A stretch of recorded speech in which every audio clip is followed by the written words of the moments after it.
Contabilidad. Admigestiones 84, ejercicio 2021. Tema 1. Conceptos básicos de la técnica contable.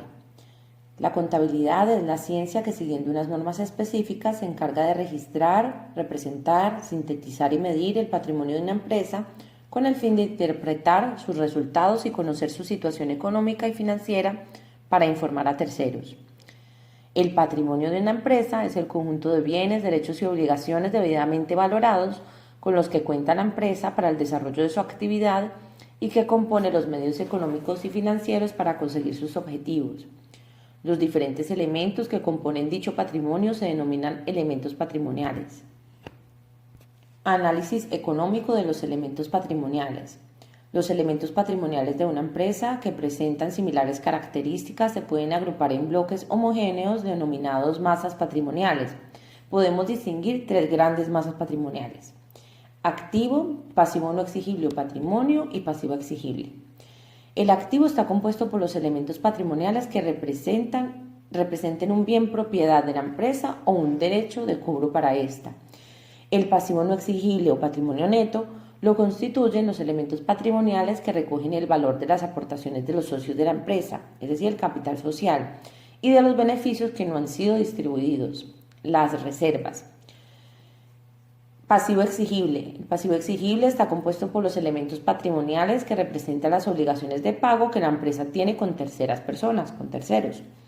El patrimonio, desde el punto de vista contable, podría presentar la siguiente estructura: la estructura económica y la estructura financiera. Dentro de la estructura económica de la empresa está compuesta por los bienes que la empresa posee y los derechos de cobro que se convertirán en bienes para la empresa en un futuro, es decir, las inversiones.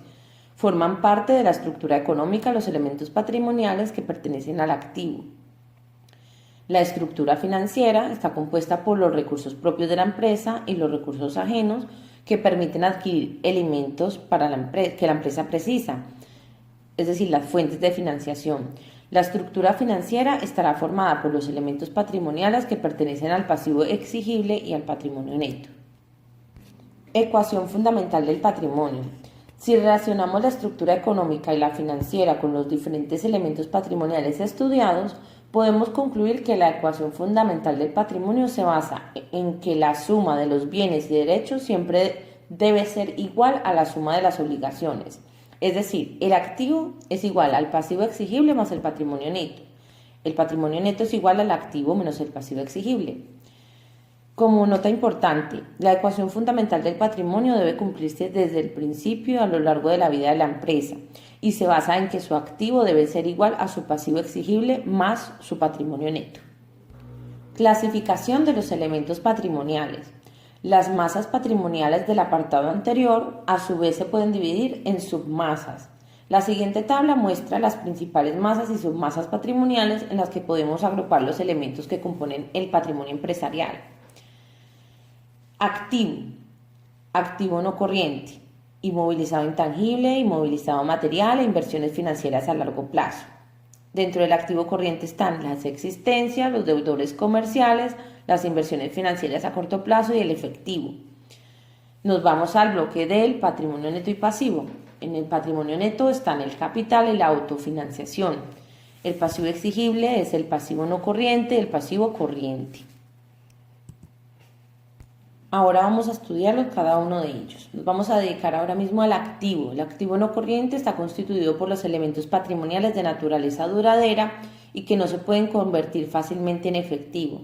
Se divide a su vez en inmovilizado intangible, que son los elementos patrimoniales inmateriales, pero que se pueden valorar económicamente. Por ejemplo, los programas informáticos. El inmovilizado material son elementos materiales que forman parte del patrimonio empresarial de un modo más o menos permanente. Por ejemplo, los vehículos de la empresa o elementos de transporte. En las inversiones financieras a largo plazo, inversiones realizadas por una empresa con un plazo superior a un año. Por ejemplo, los préstamos concedidos por la empresa a devolver en 2 años. Activo corriente. El activo corriente estará formado por los elementos patrimoniales que representan el dinero o que la empresa podría convertir fácilmente en efectivo a corto plazo y que le van a permitir llevar a cabo su actividad cotidiana. Se divide en Existencias, que son los elementos patrimoniales destinados por la empresa a su venta o transformación, por ejemplo, las existencias de productos en el almacén. Los deudores comerciales son los derechos de cobro que la empresa puede convertir en un periodo breve de tiempo en dinero disponible. Por ejemplo, las facturas pendientes de cobro, lo que nos deben nuestros clientes. Las inversiones financieras a corto plazo son inversiones llevadas a cabo por la empresa con un plazo igual o inferior al año.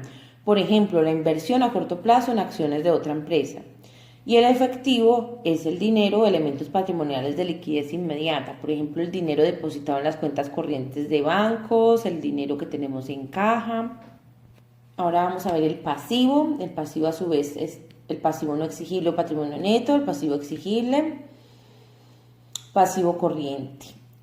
Pasivo no exigible o patrimonio neto. Capital está constituido por las aportaciones a la empresa efectuadas por los socios o el empresario individual. La autofinanciación es el beneficio no distribuido, también denominado reservas. El pasivo exigible, pasivo no corriente, recoge las deudas generadas por la empresa, generalmente para financiar el activo no corriente, cuyos vencimientos superan los 12 meses. Por ejemplo, un préstamo bancario que tenemos que devolver en 4 años. El pasivo corriente contempla las deudas que genera la empresa para cubrir las necesidades inmediatas, es decir, las deudas a corto plazo. Por ejemplo, una factura pendiente de pago a los proveedores o las letras pendientes de pago, que son los efectos comerciales a pagar. El criterio de liquidez y exigibilidad. El activo se ordena según el criterio de liquidez, es decir, de menor a mayor facilidad para convertirse en dinero. El patrimonio neto y el pasivo se ordenan siguiendo el criterio de exigibilidad, es decir, de menor a mayor plazo de tiempo que van a tardar en exigirnos las obligaciones. Por último, tenemos el balance de situación. El balance de situación es un documento contable en el que se presentan los elementos patrimoniales que componen el patrimonio de la empresa agrupados en masas y submasas patrimoniales, que informan sobre la situación económico y financiera de la empresa. La estructura del balance nos muestra, por un lado, el activo o estructura económica de la empresa, es decir, todos los elementos patrimoniales en los que se han materializado los recursos financieros obtenidos por la empresa, y por otro lado nos muestra el pasivo y el patrimonio neto, los cuales nos informarán de la procedencia de dichos recursos financieros, es decir, los recursos propios y los ajenos, y que formarán la estructura financiera de dicha empresa.